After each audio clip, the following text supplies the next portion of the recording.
شاہ صاحب دو ٹرمز ایسی ہیں جو ہم عام طور پہ زبان میں بڑی استعمال کرتے ہیں، ایک کرامت، دوسرا معجزہ۔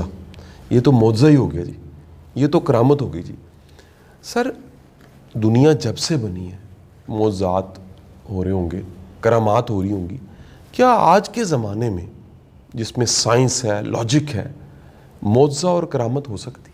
دیکھیے، معجزہ تو ایک ایسی خلاف عادت چیز ہے جو عطا ہوتی ہے پیغمبروں کو، تو معجزات پیغمبروں کے دست مبارک سے ہی سرزد ہوتے ہیں، اور کرامت منسوب ہے اولیاء کرام سے۔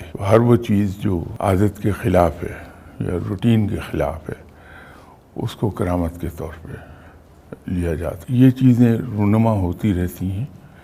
اب چونکہ نبوت تو ختم ہو چکی ہے آپ صلی اللہ علیہ وسلم پر آ کے، آپ صلی اللہ علیہ وسلم نبی آخر زمان ہیں، تو نبیوں کے معجزے تو نہیں ہوتے، لیکن اولیاء کرام ان کے ہاتھوں اگر کوئی ایسی چیزیں سرزد ہوتی ہیں تو ان کو ہم کرامت کہتے ہیں۔ تو یہ کرامات تو جب تک اللہ کے دوست دنیا میں ہیں جنہیں ہم اولیاء کرام کہتے ہیں، تو ان کے ہاتھ سے کہیں نہ کہیں کچھ نہ کچھ ہوتا رہتا ہے، یہ تو موجود رہیں گی۔ اچھا سر، کیا کوئی ایسا واقعہ جس کو عقل نہ مان رہی ہو، کوئی لاجک نہ مل رہا ہو، اس کو کیا کہہ دینا چاہیے سر؟ یہ ضروری نہیں کہ وہ تمام چیزیں جس کو عقل تسلیم نہیں کر رہی یا سائنس کی تھیوری پہ پوری نہیں اتر رہی وہ لازمی طور پہ کوئی کرامت ہی ہو۔ ہوتا یہ ہے کہ چونکہ ہمارا علم بڑا محدود ہے، ایون سائنس میں بھی ہم کہنے کو تو بہت آگے چلے گئے، لیکن ابھی ہر روز، ہر آنے والا دن کوئی نہ کوئی نئی چیز ڈسکور کرتے ہیں۔ ایجاد تو نہیں کر پاتے، لیکن ہم ڈسکور کرتے ہیں، کیونکہ وہ چیزیں جو پہلے سے موجود ہیں، ہمارے علم میں آ جائی ہیں، وہ ہم ڈسکور کر رہے ہو۔ تو ایسی تمام چیزوں کی کوئی نہ کوئی عقلی توجہ موجود ہوتی ہے، گرچہ وہ آج کے علم کے گریسپ میں نہ آتی ہو، لیکن کل آنے والا کل کون جانے کہ اس کی توجہ ہمیں مل جائے گی۔ اچھا سر، میرا تعلق گاؤں سے ہے اور ہم گاؤں سے شہر میں آ گئے۔ گاؤں سے شہر میں آتے ہوئے ایک کہیں نہ کہیں توہم پرستی بھی ساتھ آ گئی۔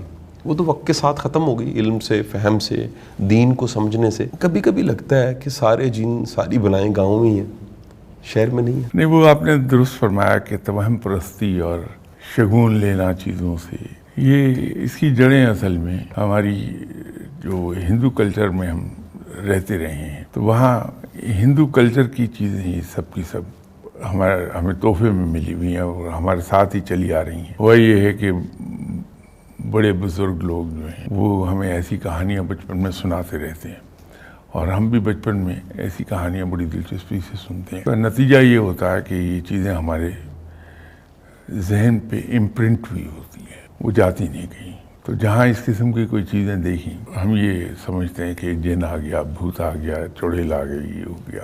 پھر جو چیزیں ہمارے لاشعور میں دفن ہیں، ہمارا لاشعور ہیلوسینیشنز کی صورت میں وہ ہمیں دکھا دیتا ہے، اور وہ ہمیں ایسا لگتا ہے کہ جیسے واقعی وقوع پذیر ہو گئی، حالانکہ ایسی بات ہوتی نہیں ہے۔ تو جو علم کی روشنی پھیل رہی ہے، ہم ان چیزوں سے باہر آتے جا رہے ہیں۔ گاؤں میں چونکہ ابھی ذرا پرانا دستور ہمارا چلتا رہتا ہے، پرانے طور طریقے چل رہے ہیں، تو وہاں یہ چیزیں ہمیں زیادہ محسوس ہوتی ہیں۔ اب ایک زمانہ تھا کہ قبرستان میں ہمیں رات کو روشنی دکھائی دیتی اور ہوتا کوئی نہیں تھا، تو ہم یہ کہتے تھے کہ یہاں جن ہے، بھوت ہے، چڑیل ہے، جبکہ وہ فاسفورس کا کمال ہوتا تھا کہ ہڈیاں، چونکہ لاشیں دفن ہوتی ہیں تو کچھ قبریں جو کھل جاتی ہیں اس میں ہڈیاں آ گئیں، اس کا فاسفورس جو ہے اس سے وہ چمک پیدا ہو گئی، تو اس کو ہم